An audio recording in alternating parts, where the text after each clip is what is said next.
الحمد للہ وکفى والصلاة والسلام علی عباده الذین اصطفى اما بعد فاعوذ باللہ من الشیطان الرجیم بسم اللہ الرحمن الرحیم قال اللہ تبارک و تعالی فی القرآن المجید والفرقان الحمید اعوذ باللہ من الشیطان الرجیم بسم اللہ الرحمن الرحیم ورفعنا لك ذکرک صدق اللہ العظیم وصدق رسولہ النبی الکریم ونحن علی ذلک لمن الشاہدین والشاکرین والحمد للہ رب العالمین۔ حضور علیہ الصلوۃ والسلام کی حیات طیبہ کا ذکر ہو رہا تھا۔ 8 سال کی عمر میں حضور علیہ الصلوۃ والسلام کہ جو کمالات ظاہر ہوئے، پوری عالم انسانیت نے ان کو دیکھا اور حضور علیہ الصلوۃ والسلام کی عظمت، عزت اور مرتبے کو پہچانا۔ قبیلہ بنی مدلج کا ایک شخص حضرت عبد المطلب جو آپ کے دادا تھے ان کو ملنے کے لیے آیا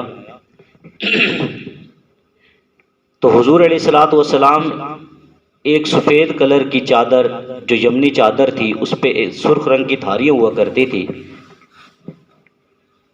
وہ اوڑھے ہوئے سوئے ہوئے تھے۔ آقا کریم صلی اللہ علیہ وسلم کے جو پاؤں مبارک تھے وہ نظر آ رہے تھے۔ تو اس شخص نے حضرت عبد المطلب کو کہا کہ اے سردار مکہ، یہ بچہ کون ہے؟ آپ نے فرمایا کہ میرا پوتا ہے۔ تو وہ کہنے لگا کہ اس بچے کے پاؤں اور مکہ کے اندر جو مقام ابراہیم ہے وہاں پہ حضرت ابراہیم علیہ الصلوۃ والسلام کے پاؤں کا جو نشان ہے اس نشان سے یہ پاؤں میچ کرتے ہیں، ملتے جلتے ہیں، ایک جیسے ہیں۔ کیفا شناس لوگ ہوا کرتے ہیں، بہت سارے لوگ جو ہے بچوں کو دیکھ کے بھی پہچان جاتے ہیں کہ یہ بچہ جو ہے کس برادری سے تعلق رکھتا ہے، کس قبیلے سے تعلق رکھتا ہے۔ تو آقا کریم صلی اللہ علیہ وسلم کے پاؤں مبارک بھی حضرت ابراہیم علیہ الصلوۃ والسلام اپنے جد امجد سے ملتے تھے۔ 8 سال کی عمر میں حضور علیہ الصلوۃ والسلام کے ساتھ ایک اور بڑا المناک غمناک واقعہ پیش آیا کہ جو آپ کا سب سے بڑا بظاہر آسرا تھا، آپ کے دادا حضرت عبد المطلب، ان کا انتقال ہو گیا۔ بعض حضرات کہتے ہیں کہ حضرت عبد المطلب کی عمر 108 سال، 18 سال، 130 تک کا بھی قول ہے، 138 تک کا بھی قول ہے کہ آپ کی عمر 138 سال تھی جب انتقال ہوا۔ غرض 8 سال کی عمر میں دادا بھی جدا ہو گئے۔ آپ دیکھیں حضور علیہ السلام دنیا میں تشریف نہیں لائے، باپ جدا، 6 سال کے ہیں ماں جدا، 8 سال کے ہیں دادا جدا۔ اب ایسا کیوں ہو رہا ہے؟ اس کی ایک بڑی وجہ یہ ہے کہ جب کسی بھی بچے کی اچھی تربیت ہوتی ہے تو لوگوں کی سوچ اس کی پرورش کرنے والے کی طرف جاتی ہے۔ لوگ کہتے ہیں کہ اس کے ماں باپ اچھے ہیں، انہوں نے اچھی پرورش کی۔ کچھ کہتے ہیں استاد اچھے ہیں، انہوں نے پرورش کی۔ کوئی کہتے ہیں کہ نہیں، جس کی کفالت میں موجود تھا انہوں نے پرورش کی۔ اللہ نے وقتاً فوقتاً ہر آسرا جدا کر دیا۔ اس کی وجہ کیا تھی؟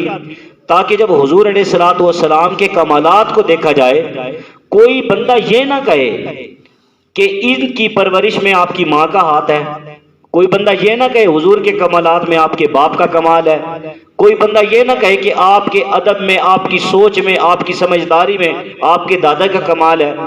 اللہ نے تھوڑے تھوڑے عرصے کے بعد یہ سارے اسباب دور کر دیے۔ جب حضرت عبد المطلب آپ کے دادا فوت ہونے لگے، آپ نے اپنے بیٹے حضرت ابو طالب کو بلایا۔ اس وقت وہ سب سے بڑے تھے اور کہا کہ بیٹے آپ کے بہت زیادہ بچے ہیں۔ حضرت ابو طالب ان کی کافی ساری اولاد تھی، 10 بیٹے تھے ان کے، 10 بیٹے تھے۔ کہا جہاں پہ 10 کھائیں گے یہ تمہارے بھائی کا بیٹا ہے، عبداللہ کا بیٹا ہے، یہ تمہارے بھائی کا یتیم بچہ ہے، یہ تمہارا یتیم بھتیجا ہے، اور اب اس کا میرے سوا کوئی آسرا نہیں، میں دنیا سے چلا جاؤں گا تو آپ نے اس کی پرورش کرنی ہے۔ اور دیکھو ایسا نہ ہو کہ اپنے اولاد کی محبت میں تم اس کی عزت، اس کے عظمت، اس کے مرتبے کو نہ پہچانو اور اس کے مقام کو بھول جاؤ، ایسا نہ کرنا۔ اپنی اولاد پر اس کو ترجیح دینا، کیونکہ میں نے بچپن سے اس بچے کو دیکھا ہے، بہت کمالات ہیں۔ تو حضرت ابو طالب جو خاندانی لوگ ہیں، اللہ نے ان کے اندر وصف رکھے ہیں کچھ، جیسا کہ کچھ لوگ ہیں وہ مہمان نوازی کے اعتبار سے مشہور ہوتے ہیں، کچھ لوگ ہوتے ہیں، کچھ خاندان قوم قبیلے جو ہے وہ بہادری شجاعت کے اعتبار سے مشہور ہوتے ہیں، کچھ اپنے ایفائے عہد قول و قرار کے اعتبار سے مشہور ہوتے ہیں۔ تو قریش اس وقت مہمان نوازی کے اعتبار سے، کھانا کھلانے کے اعتبار سے مشہور تھے۔ تو حضرت عبد المطلب فرماتے کہ مجھے یہ غم نہیں ہے کہ یہ بچہ بھوکا رہ جائے گا، مجھے یہ غم ہے کہ کہیں اس کی عزت، اس کے مرتبے کو کوئی ٹھیس نہ پہنچائے، اس کے مرتبے کا خیال رکھا جائے۔ حضرت ابو طالب نے کہا کہ ابا جان آپ فکر نہ کریں، میں اپنے بچوں سے بڑھ کر اس کا خیال رکھوں گا۔ حضور علیہ الصلوۃ والسلام کا بچپن سے حضرت ابو بکر صدیق رضی اللہ تعالی عنہ کے ساتھ یارانہ تھا، بچپن سے دوستی تھی۔ 12 سال کے تھے، جگری دوست صدیق اکبر تھے۔ حضرت ابو بکر صدیق 10 سال کے تھے، حضور علیہ الصلوۃ والسلام 12 سال کے تھے۔ دوستی حضرت ابو بکر صدیق کی اور حضور علیہ الصلوۃ والسلام کی بچپن سے تھی۔ آپ کی عمر جب 12 سال کو پہنچی تو آپ نے پہلا سفر کرا، تجارتی سفر کیا، ملک شام کی طرف قافلہ تیار ہوا۔ ایسا تو تھا نہیں پہلے، آج کسی ملک کے اندر جانا ہو تو پاسپورٹ جیب میں ڈالو، جاؤ، جا کے ٹکٹ کراؤ اور فوراً چلے جاؤ، صبح تیاری کی اور شام کو بندہ نکل جاتا ہے۔ پہلے اگر کسی قافلے نے نکلنا ہوتا تھا تو پورا مہینہ تیاری کرتا تھا، پورا سال بھی تیاری میں لگ جاتا تھا۔ وہاں پہ پھر ان میں سمجھدار لوگ شامل کیے جاتے، کچھ معالج شامل کیے جاتے، کچھ تاجر شامل کیے جاتے، تاکہ قافلہ اپنی ضروریات زندگی جو ہے وہ بھی پوری کرتا رہے۔ پھر جہاں جہاں ان کا جو ہے راستے میں کوئی بازار، چھوٹا سا شہر ملتا، وہاں پہ وہ تجارت کرتے، خرید و فروخت کرتے، پھر آگے ایسے چلتے تھے قافلے۔ تو ایک بڑا قافلہ تیار ہوا، حضور علیہ الصلوۃ والسلام کی بھی تیاری کروا دی حضرت ابو طالب نے، کہا کہ بیٹے آپ نے بھی میرے ساتھ چلنا ہے۔ تو حضور علیہ الصلوۃ والسلام نے کہا کہ چچا جان میری ایک خواہش ہے، میری خواہش یہ ہے کہ میں اکیلا سفر نہیں کرنا چاہتا، آپ ایسا کریں وہ جو میرا دوست ہے نا ابو بکر، اس کو بھی ساتھ لے کے چلیں۔ تو حضرت ابو طالب نے کہا کہ بیٹے میں اس کو کیسے لے کے جاؤں، وہ ابھی بچہ ہے، اس کے تو والد سے اجازت لینی پڑے گی، جب تک اس کا والد اجازت نہیں دے گا تو ہم نہیں ساتھ لے کے جا سکتے۔ تو حضور علیہ الصلوۃ والسلام نے کہا چچا آپ چلے، میں آپ کے ساتھ چلتا ہوں۔ ان کے والد ابو قحافہ رضی اللہ تعالی عنہ کہا کہ میں ان کے پاس چلتا ہوں، میں جا کے ان سے بات کروں گا۔ حضرت ابو طالب تیار ہو گئے، حضور علیہ الصلوۃ والسلام ساتھ گئے۔ حضرت ابو طالب نے بات شروع کی، حضور علیہ السلام نے سفارش کی، تو حضرت ابو قحافہ، عثمان ان کا نام تھا، ابو قحافہ سے مشہور تھے وہ، تو وہ مان گئے، کہا کہ لے جاؤ۔ دوستی تھی، وہ بھی جانتے تھے کہ یہ بچہ اچھے اخلاق والا ہے، برے کی صحبت میں اپنے بچے کو کوئی نہیں چھوڑتا، کہتے ہیں کہ بھائی اسے دور جا، دفع ہو جا۔ سب دیکھتے تھے، عرب والے، مکہ والے، سب نے دیکھا حضور علیہ الصلوۃ والسلام کے کمالات کو، کہا کہ بیٹے آپ ساتھ لے جاؤ۔ تو اس وقت حضرت ابو بکر صدیق رضی اللہ تعالی عنہ نے حضرت بلال رضی اللہ تعالی عنہ کو کرائے پہ لیا ساتھ، تاکہ حضور علیہ الصلوۃ والسلام کی خدمت کرے گا۔ حضرت بلال رضی اللہ تعالیٰ عنہ بھی ساتھ چلے، حضرت ابو بکر صدیق اور حضور علیہ الصلوۃ والسلام۔ اب جو قافلہ تیار تھا وہ سارا اس بات کا منتظر تھا کہ اس قافلے میں سب کے اندر یہ بات چہم گوئیاں کر رہی تھی کہ اس قافلے کے اندر بڑے ہم نے کمالات دیکھنے کو ملیں گے، بڑے نظارے دیکھنے کو ملیں گے، بڑے یہاں پہ واقعات ہونے والے ہیں۔ کیوں؟ اس لیے کہ جب حضور علیہ الصلوۃ والسلام دنیا میں تشریف لائے، آقا کے آنے سے جو بہاریں آئیں، آقا کے آنے سے جو کفر اور ظلم اور شرک کی تاریکیاں دور ہوئی، لوگوں نے آقا کے کمالات کو دیکھا، کہا کہ جب یہ بچہ ہمارے ساتھ سفر کرے گا تو اللہ کی بہت ساری مدد اور نصرت دیکھنے کو ملے گی۔ پھر ایسا ہی ہوا کہ چلتے چلتے قافلہ ایک جگہ پہ رکا، رات کو ٹھہرنے کے لیے ایک جگہ پہ رکا۔ جہاں پہ رکا اس جگہ پہ ایک اللہ والا رہتا تھا، اس کو بحیرہ راہب کے نام دیا گیا ہے کہ بحیرہ راہب تھا، وہ اللہ والا تھا۔ جیسے ہی قافلہ وہاں پہ پہنچا، وہ اللہ والا اپنے ڈیرے سے دوڑ کے نکل کے آیا، دوڑ کے نکلا اور سارے لوگوں کو نظر دوڑائی، ایک ایک کو دیکھا۔ جیسے اس کی نظر حضور علیہ الصلوۃ والسلام پر پڑی، 12 سال کی عمر کے بچے، 12 سال کی عمر کے لڑکے کو کتنی سمجھ ہوتی ہے؟ جیسے ہی حضور علیہ الصلوۃ والسلام پر نظر پڑی، اس نے فوراً آپ کا بازو پکڑ لیا اور بازو پکڑا اور کہا کہ یہ جو بچہ ہے یہ سارے عالم کا سردار ہے، یہ جو بچہ ہے یہ رب العالمین کا محبوب رسول ہے۔ اور کہا کہ میں نے اپنی کتابوں میں پڑھا ہے، میرے پاس ایسا علم موجود ہے جس علم نے مجھے یہ خبر دی ہے کہ یہ نبی ہے اور نبی آخر الزمان ہے، خاتم النبیین، ان کے بعد کوئی نبی نہیں آئے گا۔ ابھی 12 سال کی عمر ہے۔ حضور علیہ الصلوۃ والسلام کی یہ تعریف کر کے وہ چلا گیا اور کہا کہ جو قافلے کا سردار ہے میں اس سے ملنا چاہتا ہوں۔ قافلے کے سرداروں سے ملا، کہا کہ تمہارا میں کھانا کرنا چاہتا ہوں، دعوت کرنا چاہتا ہوں، اگر تم قبول کرو۔ انہوں نے کہا ٹھیک ہے جی، دعوت کر دو۔ دعوت قبول ہو گئی۔ اس نے اپنے مزاج کے مطابق، حیثیت کے مطابق، وہاں کے جو ثقافت تھی اس ماحول کے مطابق اچھے سے تیاری کی اور کھانے کے لیے سب کو، قافلے والوں کو بلا لیا اور کہا کہ جب تک میں کہوں نہیں کھانا شروع نہیں کرنا، کھانا کوئی شروع نہ کرے۔ کھانا تیار ہو گیا، قافلے والوں کو بلا لیا گیا۔ اب کھانا شروع کرنے سے پہلے وہ اللہ والا پھر باہر نکلا، اس نے دیکھا دسترخوان بچھا، سارے لوگوں پہ نظر دوڑائی، لیکن دیکھا حضور علیہ السلام موجود نہیں تھے۔ کہا کہ بھائی کھانا نہیں کھانا۔ کیوں نہیں کھانا؟ کہا جس بچے کے لیے، جس کی عظمت کے لیے، جس کے مرتبے کو دیکھ کے میں نے تمہاری دعوت کی ہے، تم قافلے والے اسی کو نہیں لے کے آئے تو تمہارا کھانا کیسا؟ جاؤ پہلے اس کو لے کے آؤ۔ تو پوچھا کہ وہ کون ہے، کس کا بچہ ہے؟ حضرت ابو طالب نے کہا کہ وہ میرا بھتیجا ہے۔ تو اس اللہ والے نے پوچھا پھر لے کے کیوں نہیں آئے؟ اللہ کے نبی صلی اللہ علیہ وسلم کی فرمایا کہ میں نے تو ڈیوٹی لگائی ہوئی ہے کہ وہ اونٹوں کی نگرانی کر رہے ہیں وہاں پہ۔ میں نے کہا بھتیجے آپ اونٹوں کی نگرانی کرو، ہم کھانا کھا کے آئیں گے، آپ کا بھی لیتے آئیں گے۔ تو وہ تو وہاں پہ نگران ہے۔ وہ اللہ والا کہنے لگا بحیرہ راہب، اس نے کہا کہ جاؤ، جرجیس اس کا نام لکھا ہے، جرجیس نے کہا کہ جاؤ پہلے اس کو لے کے آؤ، بھتیجے کو۔ حضور علیہ الصلوۃ والسلام تشریف لائے، راستے میں ابو طالب کہتا ہے بھتیجے اب تمہیں اللہ نے اتنی عزت عطا فرمائی ہے کہ پورے قافلے والوں کو کھانا بھی تمہارے چہرے کے نصیب سے ہو رہا ہے، تیرے چہرے کے صدقے سے مل رہا ہے، تمہارے پاؤں کی دھول اور جوتیوں کے صدقے سے ہمیں کھانا مل رہا ہے۔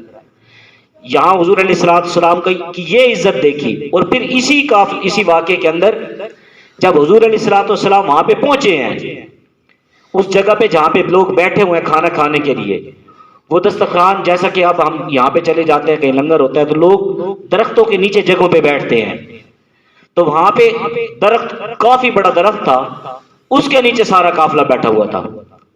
تو حضور علیہ الصلوۃ والسلام کو درخت کے سائے کے نیچے جگہ نہیں ملی۔ اللہ کے نبی صلی اللہ علیہ وسلم دھوپ میں بیٹھ گئے۔ اب آنے سے پہلے جب حضور علیہ الصلوۃ والسلام حضرت ابو طالب کے ساتھ آ رہے تھے، تو اس اللہ والے نے، جرجیس نے کہا کہ لوگوں تم حیران ہوگے کہ میں نے تمہیں کھانے سے منع کر دیا اور کہا کہ اس بچے کو بلا کے لاؤ، آؤ میں تمہیں اس کی عظمت دکھاتا ہوں۔ حضرت ابو طالب نے حضور علیہ الصلوۃ والسلام کا بازو پکڑا ہوا تھا اور دونوں چاچا بھتیجا آ رہے تھے۔ کہا کہ دیکھو اس بچے کے سر پہ بادل نے سایہ کیا ہوا ہے۔ کہا یہ کوئی عام بچہ نہیں ہے، اور جب تمہارا قافلہ میری طرف آ رہا تھا، اس میرے پڑاؤ کی طرف، میرے حجرے کی طرف آ رہا تھا، تو میں نے ایک انقلاب دیکھا، میں نے انقلاب کیا دیکھا کہ شجر و حجر، درخت بھی اور پتھر بھی، چرند پرند، سارے کے سارے اس بچے کی عزت اور عظمت کے گن گا رہے ہیں، گیت گائے جا رہے ہیں اس بچے کی، درخت بھی گیت گا رہے ہیں، وہ بھی کلمہ پڑھ رہے ہیں، پتھر بھی حضور علیہ الصلوۃ والسلام کی تعریف کر رہے ہیں، پرندے بھی حضور علیہ الصلوۃ والسلام کی تعریف کر رہے ہیں۔ تو میں نے ایک عجیب انقلاب دیکھا کہ یہ کس کی تعریف ہو رہی ہے، تو میں باہر نکل کے آیا، تب مجھے پتا چلا یہ شانوں والا یہ بچہ ہے۔ اور جب حضور علیہ الصلوۃ والسلام دھوپ میں بیٹھ گئے تو اللہ نے اس درخت کو حکم دیا، وہ درخت سارا کا سارا حضور علیہ السلام کے اوپر جھک گیا۔ جب حضور علیہ الصلوۃ والسلام دھوپ میں تھے، سارے لوگ قافلے والے چھاں میں بیٹھے تھے، درخت کے سائے میں بیٹھے تھے، تو اللہ نے اس درخت کو قدرت دی، وہ درخت جو ہے حضور علیہ الصلوۃ والسلام کی طرف جھک گیا خود بخود، اور حضور علیہ الصلوۃ والسلام کے اوپر سایہ آ گیا۔ حضور علیہ الصلوۃ والسلام کو اللہ نے بچپن سے ایسی تربیت، آپ دیکھیں کوئی بھی آدمی کسی بھی عمر میں، جب ہم جو ہے علم پڑھے، اب کیا ہماری ساری زندگی ایسی تو نہیں تھی، ہم نے بھی اب ایک عمر تھی، نہ نمازوں کا خیال تھا، نہ روزے کا ہوش تھا، نہ داڑھی کا پتہ تھا، نہ شریعت کا پتہ تھا، بعد میں علم سیکھا، اللہ نے تھوڑی سی ہمت دے دی، دین کی طرف آ گئے، ٹوٹی پھوٹی نمازیں بھی پڑھنے لگ گئے، دین پہ بھی چلنے کی کوشش کرنے لگ گئے۔ لیکن بعد میں حضور علیہ الصلوۃ والسلام کے ساتھ ایسا نہیں ہوا، آپ بچپن سے اللہ کی تربیت میں تھے، آپ بچپن میں اللہ کی تربیت میں سے، اور حضور علیہ الصلوۃ والسلام کو اللہ جل شانہ نے خود تربیت عطا فرمائی، اور جس کی تربیت اللہ جل شانہ خود فرمائے وہ کتنا قابل ہوگا، وہ کتنا زبردست آدمی ہوگا، اس کے اندر کتنی کوالٹیز ہوں گی، کیسی صلاحیتیں ہوں گی۔ تو پھر اس اللہ والے نے، بحیرہ راہب نے کہا کہ ابو طالب میں تمہارا خیر خواہ ہوں، تم ایسا کرو اس بچے کو واپس لے جاؤ، اس بچے کو یہاں سے واپس لے جاؤ۔ میں نے اپنی کتابوں میں پڑھا ہے کہ رومی 12 سال کی عمر میں اس بچے کے پیچھے دوڑیں گے، اس کو قتل کرنا چاہیں گے، رومی جو ہے اس بچے کے قتل کے درپے ہوں گے۔ تو حضرت ابو طالب پریشان ہوئے تھوڑا سا، ابھی قافلہ وہیں تھا، 7 آدمیوں کا وفد روم سے آیا اس اللہ والے سے ملنے کے لیے، کہ یہاں پہ کوئی اللہ والا رہتا ہے اسے مل کے آئے۔ تو جہاں پہ اللہ والے رہتے ہیں تو وہاں پہ جانا چاہیے، ان کو ملنا چاہیے۔ اللہ پاک جو ہے، آپ کو ایک اور میں بات بتاتا ہوں ٹیکنیکل، جیسے بری صحبت کا اثر ہوتا ہے نا، ایسے اچھی صحبت کا بھی اثر ہوتا ہے۔ کیسے؟ آپ لوہار کے پاس چلے جاؤ، لوہار جب لوہے کو گرم کرتا ہے تو بھٹی جلاتا ہے، آگ جلاتا ہے، اگر آپ کو آگ نہ بھی لگے، اس کی تپش تو لگے گی نا، اس کی سیک، اس کی گرمائش تو آپ کو پہنچے گی نا۔ معلوم ہوا صحبت کا اثر ہوتا ہے، اچھوں کی صحبت میں رہو گے اچھے بنو گے، بروں کی صحبت میں رہو گے برے بن جاؤ گے۔ ایک انگریزی کا مقولہ ہے، a man is known by the company he keeps, کہ انسان کی اگر تم نے پہچان کرنی ہے تو اس کے یاروں دوستوں سے کرو، اس کے یار دوست کیسے ہیں، اس کا اٹھنا بیٹھنا کن لوگوں کے ساتھ ہے۔ اگر اچھے لوگوں کے ساتھ اس کا اٹھنا بیٹھنا ہے تو سمجھ جاؤ یہ اچھا انسان ہے، کیونکہ اس کا دل ہی وہاں پہ لگے گا نا جو محفل اس کو پسند ہے۔ ایک آدمی شراب اور شباب کا عادی ہے، بتاؤ وہ مسجد میں بیٹھ سکتا ہے؟ وہ 1 گھنٹہ مسجد میں نہیں بیٹھ سکتا۔ ایک آدمی مسجد میں بیٹھنے کا عادی ہے، وہ ایسے اڈے پہ نہیں بیٹھ سکتا، اس کا دل گھبرا جائے گا، وہ کہے گا یار میں نکل جاؤں، وہ کہے گا کہ مجھے یہاں سے لے چلو۔ تو انسان کو اچھی صحبت اختیار کرنی چاہیے۔ تو وہ اللہ والا ہے، اس کو ملنے کے لیے روم کا وفد آ گیا، 7 آدمی۔ تو اس نے پوچھ لیا کیسے آئے ہو؟ اب رومی وہاں پہ، اب حضور علیہ الصلوۃ والسلام اپنے قافلے کے ساتھ کھانا کھا رہے ہیں، یہ باہر کھڑے بحیرہ راہب سے ملاقات ہو رہی ہے۔ تو وہ کہنے لگے کہ ہم نے اپنی کتابوں میں پڑھا ہے کہ جو نبی آخر الزمان ہوگا وہ 12 سال کی عمر میں ملک شام کا سفر کرے گا، 12 سال کی عمر میں ملک شام کا سفر کرے گا۔ آج ہم راستوں پہ ایسے بیٹھے ہیں، ملک شام کی طرف جو بھی مکہ سے راستہ جا رہا ہے، ہر راستے پہ ہمارا وفد بیٹھا ہے تاکہ اس بچے کو پکڑ کے ہم قتل کر دیں۔ تو اس بحیرہ راہب جس کا نام تھا اس نے سمجھایا، اور جب تمہیں پتہ ہے کہ وہ اللہ کا نبی بنے گا، جب اللہ نے طے کر دیا ہے کہ اس نے نبی بننا ہی بننا ہے، تو پھر فرمایا کہ تم اس کو قتل نہیں کر سکتے، تم واپس کیوں نہیں چلے جاتے؟ تم اپنے اس ارادے کو چھوڑ دو، اللہ نے اس کو نبی بنانا ہی بنانا ہے۔ اگر تم اس کی کوشش میں ذلیل و خوار ہوتے بھی رہو، تم اپنا نقصان کرو گے، وہ نبی بن کے ہی رہے گا، تم اس کے قتل سے باز آ جاؤ۔ تو وہ قافلہ تو وہاں سے 7 آدمیوں کا تو واپس چلا گیا، لیکن حضرت ابو طالب کو اب یقین ہو گیا کہ یہ بابا، یہ اللہ والا صحیح کہہ رہا ہے کہ حضور علیہ الصلوۃ والسلام کی جان کو خطرہ ہے۔ تو حضور علیہ الصلوۃ والسلام، حضرت ابو بکر صدیق، حضرت بلال رضی اللہ تعالیٰ عنہ اور چند سمجھدار ذمہ دار لوگوں کو حضرت ابو طالب نے حضور علیہ الصلوۃ والسلام کے ساتھ واپس مکہ بھیج دیا۔ اور اس کے بعد حضور علیہ الصلوۃ والسلام کو کبھی باہر نہیں نکلنے دیتے تھے، کیونکہ پتہ تھا کہ لوگ حضور علیہ الصلوۃ والسلام کے قتل کے درپے ہیں۔ اللہ تعالیٰ سے دعا ہے ہمیں حضور علیہ الصلوۃ والسلام کی سیرت طیبہ پر عمل کرنے کی توفیق نصیب فرمائے، آپ کی عزت، آپ کی عظمت، آپ کے مرتبے اور آپ کی علو شان کو سمجھنے کی توفیق نصیب فرمائے۔ وآخر دعوانا ان الحمد للہ رب العالمین، وما توفیقی الا باللہ علیہ توکلت و الیہ انیب۔ سنت پڑھ لیں۔